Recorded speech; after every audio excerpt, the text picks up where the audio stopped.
Grover de repente perde as calças. Hora da confissão. Descartei Grover assim que chegamos ao terminal rodoviário. Eu sei, foi rude, mas Grover estava me deixando fora de mim, me olhando como se eu fosse um homem morto, murmurando: por que sempre tem que ser no 7º ano? Sempre que Grover ficava nervoso, sua bexiga entrava em ação, portanto não fiquei surpreso quando, assim que descemos do ônibus, ele me fez prometer que o esperaria e foi direto para o banheiro. Em vez de esperar, peguei minha mala, saí discretamente e tomei o primeiro táxi saindo do centro.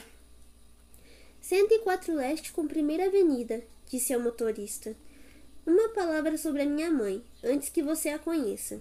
Seu nome é Sally Jackson e ela é a melhor pessoa do mundo, o que apenas prova minha teoria de que as melhores pessoas são as mais azaradas. Os pais morreram em um desastre de avião, quando ela estava com 5 anos. Então foi criada por um tio que não lhe dava muita bola. Queria ser escritora, assim passou o curso de ensino médio trabalhando e economizando dinheiro para pagar uma faculdade com um bom programa de oficinas literárias. Então, o tio teve câncer e ela precisou abandonar a escola no último ano para cuidar dele. Depois que ele morreu, ela ficou sem dinheiro nenhum, sem família e sem diploma. A única coisa boa que lhe aconteceu foi conhecer meu pai. Não tenho nenhuma lembrança dele, apenas essa espécie de sensação calorosa, talvez o mais leve resquício de seu sorriso. Minha mãe não gosta de falar sobre ele, porque isso a deixa triste. Ela não tem fotografias. Veja bem, eles não eram casados. Ela me contou que ele era rico e influente, e o relacionamento deles era um segredo. Então um dia ele zarpou pelo Atlântico em alguma jornada importante, e nunca mais voltou. Perdido no mar, minha mãe me contou. Não morto, perdido no mar. Ela vivia de trabalhos esporádicos, estudava à noite para tirar o diploma de ensino médio e me criou sozinha. Nunca se queixava ou ficava zangada, nenhuma só vez, mas eu sabia que não era uma criança fácil. Acabou se casando com Gabe Ugliano, que foi simpático nos primeiros 30 segundos em que o conhecemos, e depois mostrou quem realmente era, um imbecil de marca maior. Quando eu era pequeno, apelidei-o de Gabe Cheiroso. Sinto muito, mas é a verdade. O cara fedia pizza de alho embolorada enrolada numa calção de ginástica. Em nosso fogo cruzado, tornávamos a vida da minha mãe bem difícil. O modo como o Gabe Cheiroso a tratava, o jeito como ele e eu nos relacionávamos... Bem, um bom exemplo é a minha chegada em casa. Entrei em nosso pequeno apartamento, esperando que minha mãe já tivesse voltado do trabalho. Em vez disso, Gabe Cheiroso estava na sala de estar, jogando pôquer com seus cupinchas. Na televisão, o canal de esporte estava no volume máximo. Havia batatinhas e latas de cerveja espalhadas pelo tapete. Mal erguendo os olhos, ele disse com um cigarro na boca: Então você está em casa. Onde está minha mãe? Trabalhando, disse ele. Você tem alguma grana? E foi isso. Nada de bem-vinda ao lar, bom ver você, o que fez nos últimos 6 meses. Gabe tinha engordado. Parecia uma morsa sem tromba com roupas de brechó. Tinha uns 3 fios de cabelo na cabeça, todos penteados por cima da careca, como se isso o deixasse bonito ou coisa assim. Era gerente do hipermercado de eletrônica no Queens, mas passava a maior parte do tempo em casa. Não sei por que ainda não tinha sido demitido. Ele só ficava recebendo pagamento, gastando dinheiro em charutos que me dão náuseas e em cerveja. É claro, sempre cerveja. Toda vez que eu estava em casa, ele esperava que eu lhe fornecesse fundos para jogar. Chamava isso de nosso segredo de homem. Isto é, se eu contasse para minha mãe, ele me quebrava a cara. Não tenho nenhuma grana, falei. Ele ergueu uma sobrancelha oleosa. Gabe era capaz de farejar dinheiro como um cão de caça, o que era surpreendente, já que seu próprio cheiro deveria encobrir qualquer outro. Você pegou um táxi no terminal de ônibus, disse ele. Provavelmente pagou com uma nota de 20. Recebeu 6 ou 7 dólares de troco. Alguém que espera viver embaixo deste teto devia ser capaz de se sustentar. Estou certo? Ed, o síndico do prédio, olhou para mim com uma pontinha de solidariedade. Vamos, Gabe, disse ele. O garoto acabou de chegar. Estou certo? Repetiu Gabe. Ed fez uma careta para a tigela de pretzels. Os outros dois caras soltaram juntos seus gases. Tudo bem, disse eu. Tirei um maço de dólares do bolso e joguei o dinheiro em cima da mesa. Tomara que você perca. Seu boletim chegou, geninho, gritou ele às minhas costas. Eu não ficaria tão metido. Bati à porta do meu quarto, que na verdade não era meu. Durante os meses de aulas era a sala de estudos de Gabe. Ele não estudava coisa nenhuma lá, exceto revistas de automóveis, mas adorava socar as minhas coisas no armário, largar as botas enlameadas no peitoral da janela e fazer o possível para deixar o lugar com o cheiro de sua colônia detestável, charutos e cerveja choca. Larguei a mala em cima da cama. Lar do oscilar. O cheiro de Gabe era quase pior do que os pesadelos com a senhorita Dodds ou o som da tesoura daquela velha enrugada cortando fio de lã. Mas assim que pensei naquilo, minhas pernas bambearam. Lembrei-me da expressão de pânico de Grover, que como ele me fizera prometer que não iria para casa sem ele. Um calafrio repentino me percorreu. Era como se alguém, alguma coisa, estivesse procurando por mim naquele momento. Talvez subindo pesadamente a escada, com garras compridas e horrendas crescendo. Então, ouvi a voz da minha mãe. Percy? Ela abriu a porta do quarto e meus medos se foram. A simples entrada da minha mãe no quarto já consegue me fazer sentir bem. Seus olhos brilham e mudam de cor com a luz. O sorriso é quente como uma manta. Ela tem alguns poucos fios grisalhos misturados com os longos cabelos castanhos, mas nunca penso nela como uma pessoa velha. Quando me olha, é como se estivesse vendo todas as coisas boas em mim, nenhuma das ruins. Nunca ouvi levantar a voz ou dizer uma palavra indelicada para ninguém, nem mesmo para mim ou Gabe. Ah, Percy, ela me abraçou apertado. Eu não acredito, você cresceu desde o Natal. O uniforme vermelho, branco e azul da Doce América tinha o cheiro das melhores coisas do mundo. Chocolate, alcaçuz e tudo mais que ela vendia na doceria da grande estação central. Tinha levado para mim um belo saco de amostras grátis, como sempre fazia quando eu ia para casa. Sentamos juntos na beirada da cama. Enquanto eu atacava os doces de mirtilo, ela passava a mão no meu cabelo e queria saber tudo que eu não havia escrito nas cartas. Nada mencionou sobre o fato de eu ter sido expulso. Não parecia se importar com isso. Mas eu estava ok. Seu menininho estava bem? Eu disse a ela que estava me sufocando, pedi que desse um tempo e tal, mas secretamente estava feliz demais em vê-la. Do outro cômodo, Gabe berrou. Ei, Sally, que tal um pouco de pasta de feijão, hein? Eu rangi os dentes. Minha mãe é a mulher mais gentil do mundo. Devia ter se casado com um milionário, não com um imbecil como Gabe. Por ela, tentei parecer otimista em relação aos meus últimos dias na academia Yancey. Disse-lhe que não estava muito chateado com a expulsão. Dessa vez, conseguira durar quase o ano inteiro. Eu havia feito novos amigos, tinha me saído muito bem em latim e, honestamente, as brigas não tinham sido tão ruins como dissera o diretor. Eu tinha gostado da academia Yancey, de verdade. Enfeitei tantos os acontecimentos do ano que quase convenci a mim mesmo. Comecei a ficar com a voz embargada só de pensar em Grover e no Sr. Brunner. Até Nancy Bobofit, de repente, não pareceu assim tão má. Até aquela excursão ao museu. O quê? Perguntou minha mãe. Seus olhos puxaram pela minha consciência, tentando arrancar os segredos. Alguma coisa assustou você? Não, mamãe. Eu me senti mal por mentir. Queria contar a ela sobre a senhorita Dodds e as 3 velhas com fio de lã, mas achei que aquilo pareceria bobagem. Ela apertou os lábios. Sabia que eu estava escondendo alguma coisa, mas não quis me pressionar. Tenho uma surpresa para você, disse ela. Nós vamos à praia. Meus olhos se arregalaram. Montauk? 3 noites, no mesmo chalé. Quando? Ela sorriu. Assim que eu me trocar. Mal pude acreditar. Minha mãe e eu não tínhamos ido a Montauk nos últimos 2 verões porque Gabe dissera que não havia dinheiro suficiente.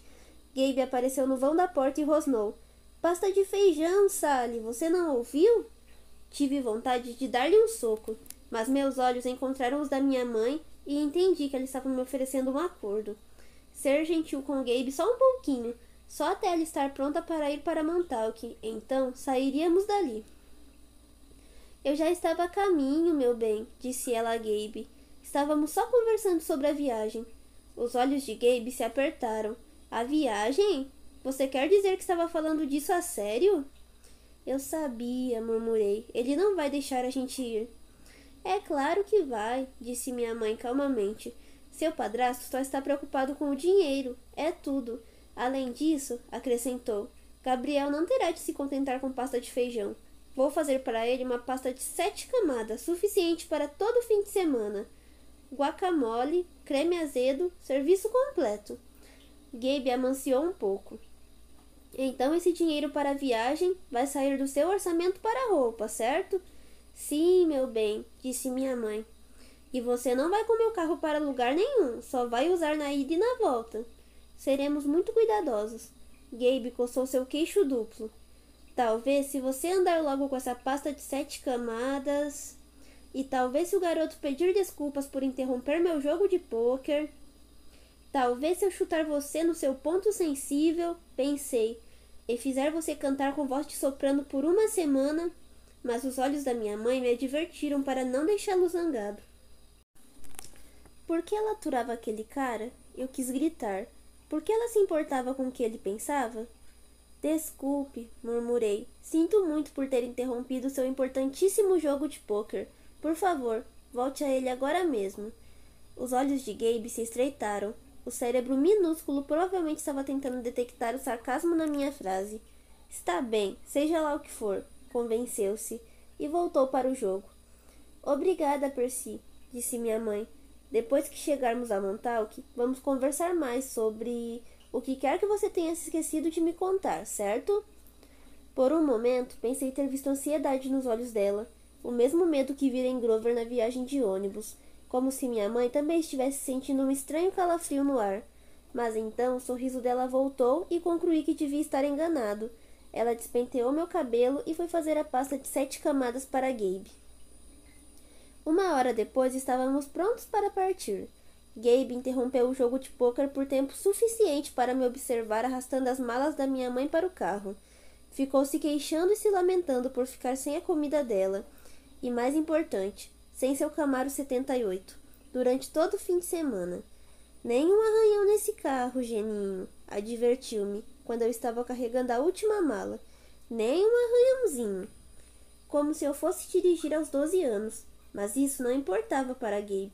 Se alguma gaivota fizesse cocô na pintura, ele arranjaria um jeito de me culpar. Observando-o voltar em seu passo desajeitado para o prédio, fiquei tão zangado que fiz uma coisa que não consigo explicar.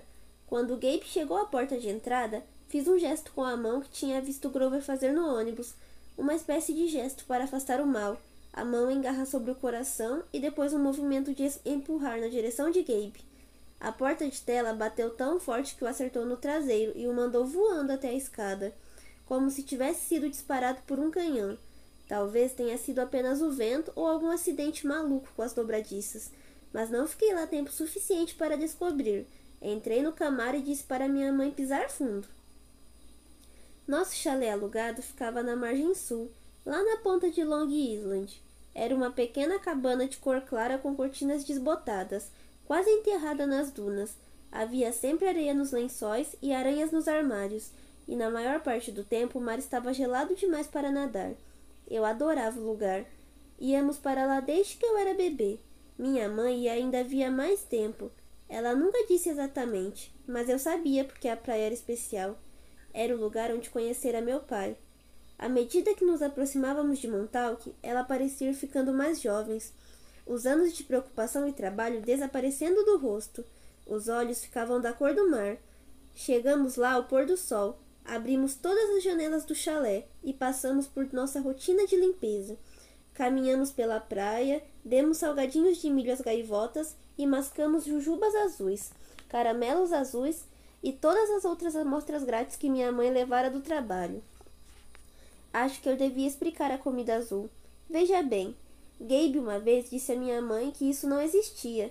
Eles tiveram uma discussão que pareceu uma coisinha de nada na época, mas desde então minha mãe fez tudo o que era possível comer em azul. Ela assava bolos de aniversário azuis, batia vitaminas com mirtilos azuis, comprava tortilhas de milho azul e levava para casa balas azuis da loja. Isso, junto com o fato de conservar o nome de solteira, Jackson, em vez de chamar senhorita Ugriano, era a prova de que ela não tinha sido totalmente domada por Gabe. Tinha uma inclinação para a rebeldia, como eu. Quando escureceu, acendemos uma fogueira, assamos cachorro-quente e marshmallows. Minha mãe contou histórias sobre quando ela era criança, antes de os pais morrerem no acidente de avião. Contou-me sobre os livros que queria escrever um dia, quando tivesse dinheiro suficiente para largar a doceria. Finalmente, reuni coragem para perguntar o que sempre me vinha à cabeça quando íamos para Montauk. Meu pai. Os olhos dela ficaram cheios d'água. Imaginei que iria me contar as mesmas coisas de sempre, mas nunca me cansava de ouvi-las. Ele era gentil, Percy, disse ela. Alto, bonito e forte, mas gentil também. Você tem o cabelo preto dele, você sabe, e os olhos verdes. Mamãe pescou uma jujuba azul do saco de doces. Gostaria que ele pudesse vê-lo, Percy. Ficaria muito orgulhoso. Eu me perguntei como ela podia dizer aquilo. O que havia de tão bom a meu respeito? Um menino disléxico, hiperativo, com um boletim D+, expulso da escola pela 6ª vez em 6 anos. Que idade eu tinha? Perguntei. Quer dizer, quando ele se foi? Ela olhou para as chamas. Ele só ficou comigo por um verão, Percy. Bem aqui, nesta praia, neste chalé. Mas ele me conheceu quando eu era bebê. Não, meu bem. Ele sabia que eu estava esperando um bebê, mas nunca o viu. Teve de partir antes de você nascer. Tentei conciliar isso com o fato de que meu parecia me lembrar de alguma coisa sobre meu pai. Uma sensação calorosa, um sorriso. Sempre presumira que ele havia me visitado quando bebê. Minha mãe nunca dissera exatamente isso, mas ainda assim eu achava que tinha acontecido. Saber agora que ele nunca me viu... Fiquei com raiva de meu pai. Talvez fosse uma bobagem, mas eu me ressenti por ele ter partido naquela viagem oceânica, por não ter tido coragem para se casar com minha mãe. Eles nos deixara e agora estávamos presos ao Gabe cheiroso. Você vai me mandar embora de novo? Perguntei a ela. Para outro internato? Ela puxou um marshmallow do fogo. Eu não sei, meu bem. Sua voz soou muito séria. Acho que teremos de fazer alguma coisa. Por que você não quer me ver por perto? Eu me arrependi das palavras assim que elas saíram. Os olhos da minha mãe ficaram marejados. Ela pegou minha mão e apertou com força. Ah, Percy, não, eu preciso, meu bem, para o seu próprio bem. Eu tenho de mandar você para longe. Suas palavras me lembraram o que o Sr. Brunner tinha dito, que era melhor para mim deixar Yance. Porque eu não sou normal? Disse eu. Você diz isso como se fosse uma coisa ruim, Percy, mas não se dá conta do quanto você é importante. Pensei que Yance seria bastante longe. Pensei que você finalmente estaria em segurança. Em segurança por quê? Os olhos dela encontraram os meus e me veio uma enxurrada de lembranças. Todas as coisas esquisitas, assustadoras que sempre me aconteciam, algumas que eu tentara esquecer. No 4º ano, um homem de capa de chuva preta me seguiu no recreio. Quando os professores ameaçaram chamar a polícia, ele foi embora resmungando, mas ninguém acreditou em mim quando contei que, embaixo do chapéu de aba larga, o homem tinha um olho só, bem no meio da cabeça. Antes disso, uma lembrança realmente antiga. Eu estava na pré-escola e uma professora acidentalmente me pôs para dormir em um berço para dentro do qual uma cobra se arrastara. Minha mãe gritou quando foi me buscar e me encontrou brincando com uma cobra flácida cheia de escamas, que eu de algum modo conseguiria estrangular até a morte com as minhas mãos gorduchas de bebê. Em cada uma das escolas, algo de horripilante acontecera, algo perigoso, e fui forçado a sair.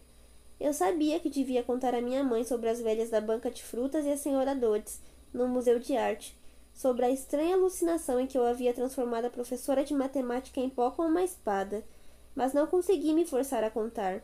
Tinha a sensação esquisita de que a notícia iria acabar com a nossa viagem a Montauk, e isso eu não queria. Tentei manter você tão perto de mim quanto pude, falou minha mãe. Eles me disseram que isso era um erro, mas só havia uma outra opção, Percy, o lugar para onde seu pai queria mandá-lo. E eu simplesmente não poderia aguentar ter de fazer isso. Meu pai queria que eu fosse para uma escola especial? Não uma escola, disse ela, suavemente. Um acampamento de verão. Minha cabeça estava girando. Por que meu pai, que nem sequer ficara por perto tempo suficiente para me ver nascer, teria falado com minha mãe sobre um acampamento de verão? E se isso era tão importante, por que ela nunca mencionara antes? Desculpe, Percy, continuou ela, ao ver a expressão em meus olhos. Mas não posso falar sobre isso. Eu não podia mandar você para aquele lugar. Significaria dizer adeus a você para sempre. Para sempre? Mas se é apenas um acampamento de verão...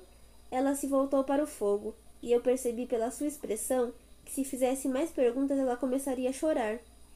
Naquela noite eu tive um sonho muito real. Havia uma tempestade na praia e 2 belos animais, um cavalo branco e uma águia dourada. Estavam tentando matar um ao outro à beira-mar. A águia mergulhou e fez um talho no focinho do cavalo com suas garras enormes. O cavalo empinou e escoiceou as asas da águia. Enquanto eles lutavam, o chão retumbou e uma voz monstruosa riu em algum lugar embaixo da terra, incitando os animais a lutarem mais arduamente. Corri até eles, sabendo que tinha de impedir que se matassem, mas eu corri em câmera lenta. Sabia que iria chegar tarde demais. Vi a águia mergulhar o bico apontado para os grandes olhos do cavalo e gritei: "Não!" Acordei assustado. Do lado de fora, havia realmente uma tempestade, o tipo de tempestade que racha árvores e derruba casas. Não havia nenhum cavalo nem águia na praia, somente relâmpagos que criavam uma falsa luz do dia e ondas de 6 metros golpeando as dunas como artilharia. Com o trovão seguinte, minha mãe acordou. Ela sentou na cama, os olhos arregalados, e disse: "Furacão!" Eu sabia que aquilo era loucura. Nunca houve furacões em Long Island tão cedo no verão, mas o oceano parecia ter esquecido isso. Por cima dos rugidos do vento, ouvi um branido, distante, um som furioso, torturado, que fez meus cabelos se arrepiarem. Depois, um ruído muito mais próximo, como de malhos na areia, uma voz desesperada, alguém gritando, esmurrando a porta do nosso chalé. Minha mãe pulou da cama de camisola e abriu a porta de um safanão. Grover estava lá, emoldurado no vão da porta contra um fundo de chuva torrencial. Mas ele não era exatamente o Grover. Procurei a noite toda, arquejou ele. O que você estava pensando? Minha mãe olhou para mim aterrorizada, não com medo de Grover, mas da razão de sua chegada. Percy, disse ela, gritando para se fazer ouvir mais alto que a chuva. O que aconteceu na escola? O que você não me contou? Fiquei paralisado olhando para Grover. Não conseguia entender o que estava vendo.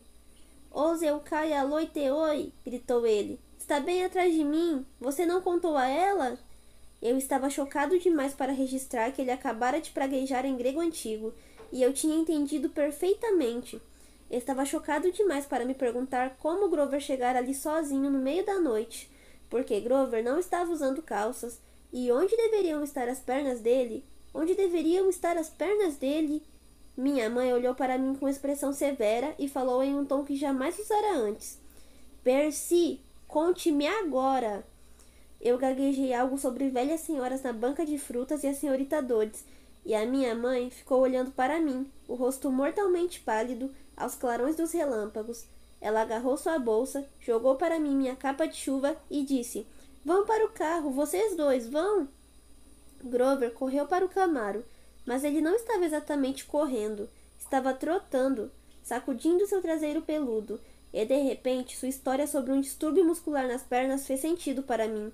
Entendi como ele podia correr tão depressa e ainda assim mancar quando andava, porque onde deveriam estar seus pés, não havia pés, havia cascos fendidos.